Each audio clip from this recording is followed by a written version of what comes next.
ಇನ್ನು ಸ್ಯಾಂಡಲ್ವುಡ್ನ ನಟಿ ರನ್ಯಾ ರಾವ್ ಇವರ ಗೋಲ್ಡ್ ಸ್ಮಗ್ಲಿಂಗ್ ಪ್ರಕರಣಕ್ಕೆ ಸಂಬಂಧಪಟ್ಟಂತೆ ಈಗ ಸಾಕಷ್ಟು ಮಾಹಿತಿಗಳು ಹೊರಬೀಳ್ತಾ ಇದೆ. ಆಕೆಯನ್ನು ಪೊಲೀಸರು ಅರೆಸ್ಟ್ ಮಾಡಿದ್ದಾರೆ.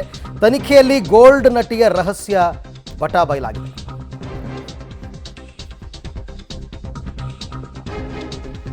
ನೋಡಿ, ನಟಿ ರನ್ಯಾ ರಾವ್ ಒಮ್ಮೆ ದುಬೈಗೆ ಭೇಟಿ ಕೊಟ್ಟರೆ ಕೋಟಿ ರೂಪಾಯಿ ಸಂಪಾದನೆ ಫಿಕ್ಸ್ ಆಗ್ತಾ ಇತ್ತಂತೆ. 81 ಲಕ್ಷಕ್ಕೆ 1 ಕೆಜಿ ಚಿನ್ನವನ್ನು ಖರೀದಿ ಮಾಡಿದ್ರು ನಟಿ ರನ್ಯಾ ರಾವ್. ನಿನ್ನೆ ಅವ್ರು ಸಿಕ್ಕಾಕೊಂಡಾಗ 14-15 ಕೆಜಿ ಏನೋ ಸಿಕ್ಕಾಕೊಂಡಿದ್ರು. 1 ಕೆಜಿಗೆ 81 ಲಕ್ಷ ಥರ ಅವ್ರು ಖರೀದಿ ಮಾಡಿದ್ರೆ ಬೆಂಗಳೂರಿಗೆ ಬಂದು 90 ಲಕ್ಷಕ್ಕೆ ಅದನ್ನು ಮಾರಾಟ ಮಾಡ್ತಾ ಇದ್ರಂತೆ ರನ್ಯಾ. ಅಂದರೆ ಹತ್ತಿರ 1 ಕೆಜಿ ಮಾರಾಟ ಮಾಡಿದ್ರೆ 1 ಲಕ್ಷ ರೂಪಾಯಿ, 10 ಲಕ್ಷ ರೂಪಾಯಿ ಇವರಿಗೆ ಲಾಭ. ಸೊ ಅಲ್ಲಿಗೆ ಅವರು ಒಂದು 15 ಕೆಜಿ ತಂದಿದ್ರು. ಅದಕ್ಕೆ ಹೇಳಿದ್ದು, ಒಂದು ಸರ್ತಿ ಅವರು ದುಬೈಗೆ ಭೇಟಿ ಕೊಟ್ಟರೆ 1 ಕೋಟಿ ಫಿಕ್ಸ್ ಅಂತ. ಈ ಬಾರಿಯ ಟ್ರಾವೆಲ್ನಲ್ಲಿ 1 ಕೋಟಿ ಟಾರ್ಗೆಟನ್ನು ಇಟ್ಕೊಂಡಿದ್ರಂತೆ ರನ್ಯಾ ರಾವ್. ಗಂಡನ ಜೊತೆ ಸೇರಿ ಕೋಟ್ಯಾಂತರ ರೂಪಾಯಿ ಚಿನ್ನದ ಸ್ಮಗ್ಲಿಂಗನ್ನು ಈಕೆ ಮಾಡ್ತಾಯಿದ್ರು. ಹಾಗಾಗಿನೇ ನಿನ್ನೆ DRI ಅಧಿಕಾರಿಗಳು ಏರ್ಪೋರ್ಟ್ನಲ್ಲಿ ಈಕೆಯನ್ನು ಬಂಧಿಸಿದರು.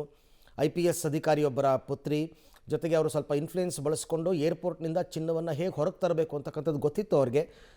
ಪ್ರೋಟೋಕಾಲ್ ಬಳಸಿ ಮಾಡ್ತಾಯಿದ್ರು. ಸೊ ಆ ರೀತಿಯಲ್ಲಿ ಮಾಡಿದ್ದಾರೆ. ನಿನ್ನೆ ಸಿಕ್ಕಾಕೊಂಡಿದ್ದಾರೆ. ಈ ಹಿಂದೆನೂ ಕೂಡ 4 ಬಾರಿ ಅವರು ಆ ಥರ ಮಾಡಿದ್ದಾರೆ ಅಂತಕ್ಕಂಥ ಆರೋಪ ಕೂಡ ಕೇಳಿಬಂದಿದೆ.